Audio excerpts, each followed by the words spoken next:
Благодарам, почитувани колеги пратеници, почитувана македонска јавност, по членот 72 став 2 барам дополнување на дневниот ред и тоа дополнување на дневниот ред со предлог Законот за измене и дополнување на Законот за земјоделие и рурален развој и предлог Законот за измене и дополнување на Законот за стокови резерви. Прашањето е што уште треба да направат земјоделците за да го привлечат вашето внимание за конечно оваа власт да се освести дека ни се потребни овие стратешки реформи кои што се случуваат и кои што ни се потребни во земјоделието.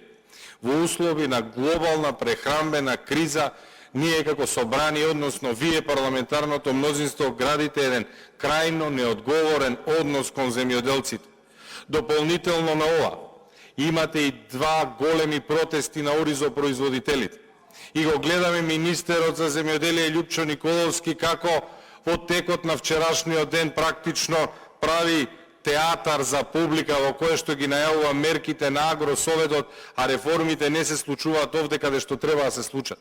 Со едниот закон, Оризот се предвидува да стане стратешка култура и да биде дел од стратешките земјоделски култури. Со другиот предлог закон, со предлог Законот за изменување и дополнување на Законот за стокови резерви, се предвидува Оризот да може да биде откупуван од Агенцијата за стокови резерви. Почитувано парламентарно мнозинство кој што воопшто не се грижите за земјоделците и за оризопроизводителите. Дали знаете дека производните трошоци неколку кратно ја надминуваат цената на чинење продажната цена на оризот?